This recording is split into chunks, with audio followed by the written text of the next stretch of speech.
Hola chicos, bienvenidos a una nueva clase virtual de Física de cuarto de la ESO. Concretamente traeremos a la memoria el concepto presión. Y digo, traemos a la memoria porque este concepto lo dimos en segundo, ¿vale? En el tercer trimestre.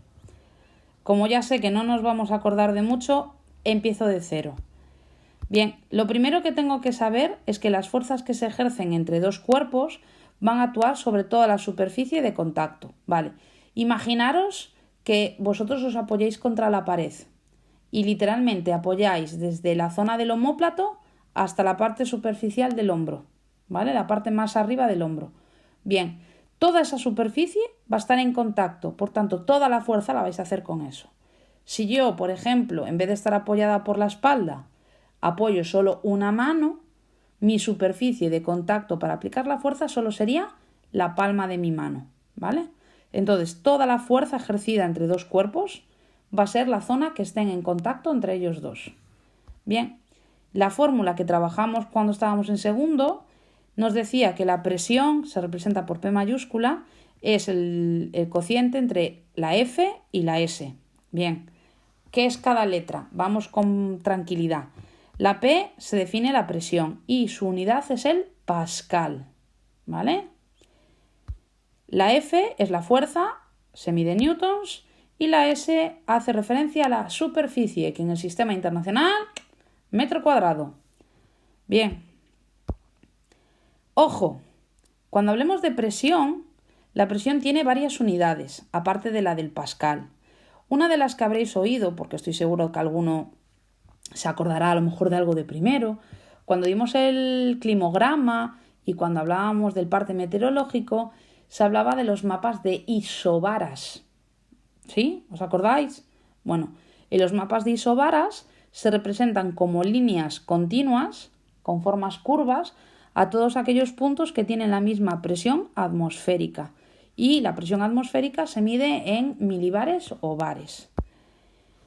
Milímetros de mercurio tienen que ver con un experimento del señor Torricelli, donde lo que hizo fue una comparativa de la presión atmosférica con el cambio de posición del mercurio dentro de un envase. Ya lo veremos. Las atmósferas, en este caso, se suelen utilizar o bien para trabajar con el concepto de presión atmosférica o también lo vamos a utilizar cuando hablemos de los fluidos, es decir, líquidos y gases. Vale, si hay tantas unidades, tiene que haber equivalencias. La primera y obligatoria para poder trabajar en este tema es que una atmósfera es igual a 101.300 pascales. Impepinable sabérselo, ¿vale? La segunda equivalencia, una atmósfera es igual a 760 milímetros de mercurio. Esto a lo mejor os suena, os lo expliqué en clase un día en un ejercicio de estequiometría, ¿vale? Por si se me escapaba milímetros de mercurio. Vale, no os acordáis, no os preocupéis. Una atmósfera son 760 milímetros de mercurio. Un minibar, ¿vale? Un milibar son 100 pascales, ¿vale?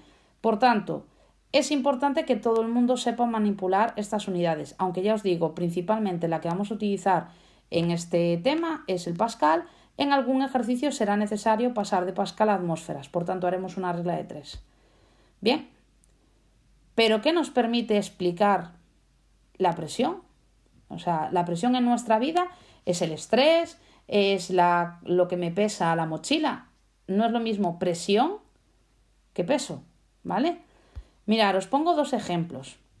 Cuando nosotros nos imaginamos que estamos viendo el programa Mountain Men, de no sé de qué canal, bueno, ya sabéis que soy malísima para la tele, los vemos que cuando van a desplazarse y hay nieve, lo que utilizan son unas raquetas, que son un tipo de adaptación que se enganchan a las botas de montaña para aumentar la superficie, ¿vale?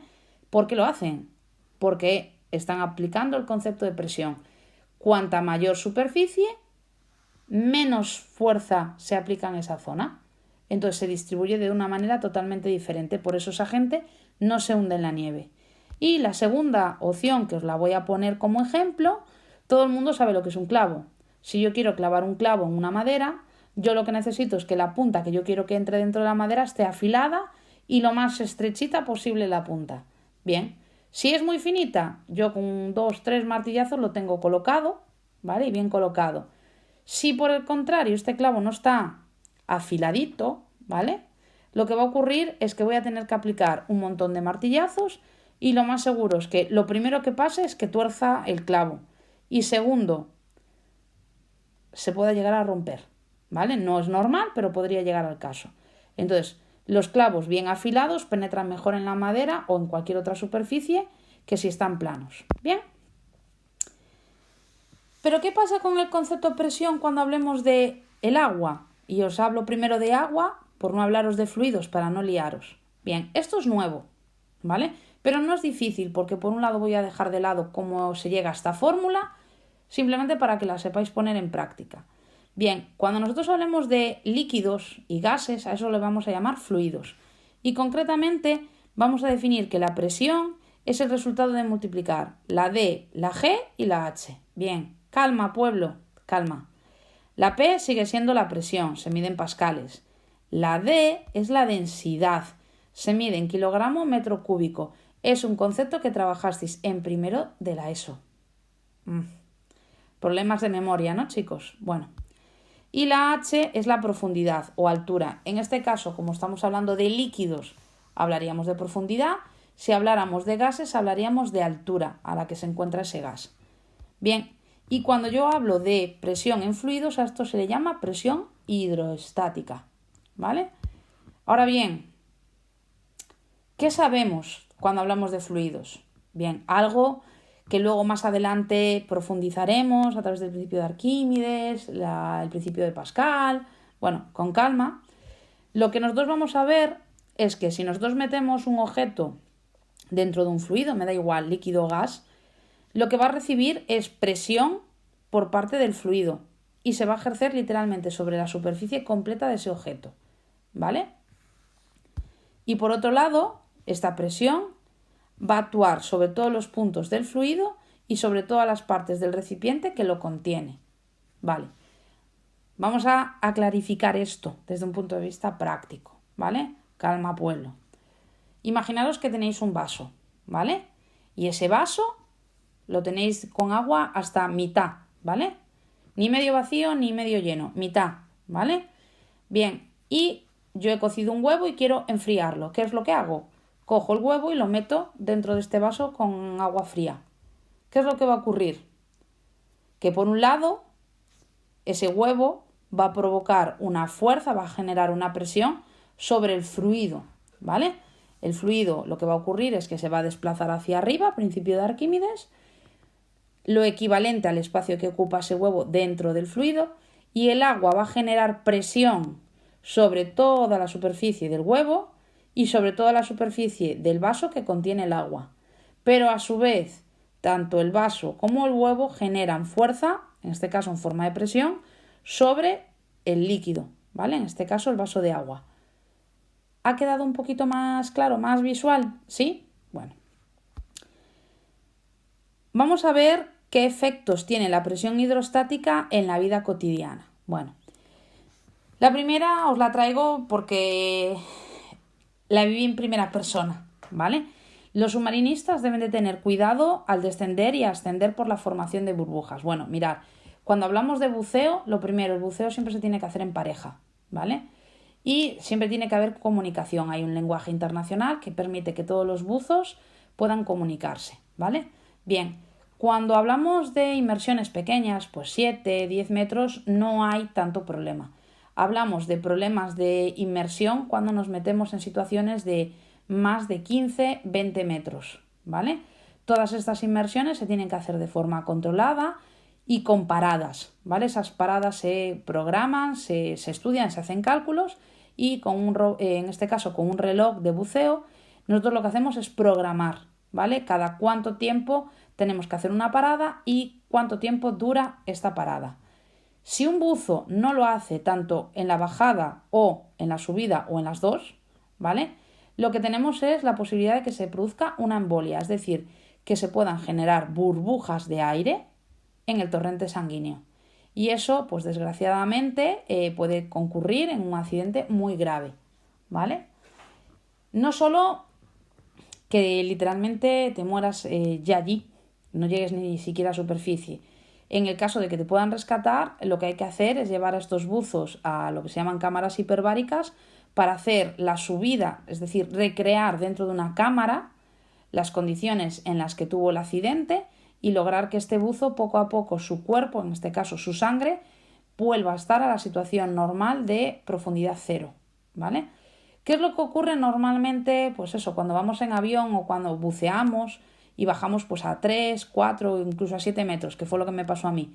Si no hacemos bien las maniobras de descompensación de presión dentro del cuerpo y lo que es la presión que genera el agua dentro del oído, podemos tener una situación donde se genere un shock acústico, es decir, se fuerce de más el tímpano y podría llegar a tener una situación de rotura, ¿vale? Entonces, chicos, tener cuidado, ¿vale? Siempre tomároslo con seguridad, hacer las cosas bien, pero en este tipo de cosas no se juega. Bien, en el caso de las presas y los embalses, la parte de abajo siempre es más gruesa que la parte de arriba, ¿vale? Es donde se va a generar muchísima más fuerza de contacto, porque por un lado está todo el agua que viene contra la presa y encima toda la cantidad de agua que se acumula por encima. Bien, y luego tenemos los submarinos. No sé si alguno habrá tenido oportunidad de entrar en Vigo en algunas de las visitas de los submarinos que hemos tenido, pero realmente si nosotros comparamos lo que se ve por fuera y lo que se puede visitar por dentro, veremos que son estructuras súper estrechas, con las cosas muy localizadas y lo más básicas posibles. Realmente todo lo que es la coraza exterior del, en este caso submarino, se dedican exclusivamente a proteger la parte interna del submarino, que es donde van los tripulantes, ¿vale? O donde van todos los instrumentales necesarios para poder manejar este submarino. Todo esto podemos hablar que en algunos submarinos se pueden bajar perfectamente a los 1800 metros de profundidad, ¿vale? Y en el caso de los robots submarinos hemos tenido algunos que ya han bajado incluso hasta la fosa de las Marianas, por debajo de los 11 kilómetros de profundidad. Por tanto, los efectos de la presión hidrostática son considerables. Bien, vamos a poner ejemplos numéricos para que no os líe y que tengáis de referencia. Fijaros, nos pide calcular la presión debida a una fuerza de 70 newtons que actúa sobre una superficie de 20 centímetros cuadrados. Bueno, como siempre saco los datos. Fuerza 70 newtons, superficie de 20 centímetros cuadrados. Escribo la fórmula. Presión es igual a fuerza partido superficie. Bien. Primera cosa a detectar. Centímetros cuadrados. ¿En el sistema internacional? No. Sistema internacional se mide en metros cuadrados. Por tanto, tengo que pasar a metros cuadrados. Vuelvo a temblar, como os decía en clase, cada vez que tenéis que hacer un cambio de unidades. Para pasar de centímetro cuadrado a metro cuadrado, cada salto, división entre 100, porque estamos subiendo una unidad mayor. Es decir, en nuestro caso, nosotros lo que vamos a hacer es dividir esos 20 entre 10.000. Y esto nos da 2 por 10 elevado a menos 3 metros cuadrados. Bien, ahora que tengo todo en el sistema internacional, sustituyo y hago la operación. 35.000 pascales, ¿vale? Os aviso ya de antemano, todos estos ejercicios siempre van a dar números altos. Vale. ¿Qué pasaría si os doy a hacer un ejercicio? Ya os voy anticipando un poquito lo que vamos a hacer. Pero no os doy la superficie. Ah, se complica. Bueno, en este caso siempre os daré las medidas para poder calcularla. Bien, para que os hagáis una idea, las figuras que nos podemos plantear para calcular superficie serían el cuadrado, la superficie o área es lado al cuadrado, en el caso del rectángulo sería base por altura y la otra forma que puede aparecer en los ejercicios es la del círculo, donde el área del círculo o superficie del círculo es 2pi r. Ah, no, perdón, esta es la longitud del círculo, no, pi r cuadrado, ¿vale? Pi r cuadrado, perdonar el error, ¿vale? Resetear, me hacéis ahí una tachadura en el vídeo, me lo ponéis en comentarios si queréis, ¿vale? Como veis, intento hacerlo lo mejor posible. Bien, una vez que tenemos esto, ¿vale? Y tengo claro que esto puede pasar, cuando lea los enunciados tendré que tener en cuenta si me dan la superficie o la tengo que calcular por anticipado. Otra cosa, cuando hablemos de personas, y ya me voy a anticipar, puede ocurrir que nos pidan calcular sobre un solo zapato o que nos diga sobre las piernas. Las piernas están en contacto con el suelo por 2 zapatos. Por tanto, cuando calcule el área de un zapato, luego tendré que tener en cuenta que son 2. Si me habla de esquís, 2 esquís. Si estoy hablando de las punteras de ballet, sobre 2 punteras de ballet. Si hablo sobre tenis, ¿vale? ¿Se entiende lo que quiero decir? Si yo hablara de un paquidermo de un elefante, tiene 4 patas, pues calcularía el área del elefante de cada pata y lo multiplicaría por 4. ¿Sí? ¿Se entiende lo que quiero decir? Bueno. Y vamos a hacer un ejercicio de presión hidrostática. Calcula el valor de la presión hidrostática en un punto situado a 100 metros de profundidad, donde la densidad del agua de mar son 1030 kilogramos metro cúbico. Bien, saco los datos, nos dice que la profundidad son 100 metros, que la densidad son 1030 kilogramos metro cúbico. Bien, y implícitamente, aunque no me lo da el ejercicio, yo sé que el valor de la gravedad sigue siendo 9,8 metros segundo cuadrado. Bien, pongo la fórmula de la presión hidrostática, la densidad está en el sistema internacional, la profundidad también, la gravedad también, sustituyo. Y en este caso nos da 1.009.400 pascales. ¿Vale? Ya os avisé, nos va a dar siempre valores muy altos. Bien, ¿qué problema puede pasar con la densidad?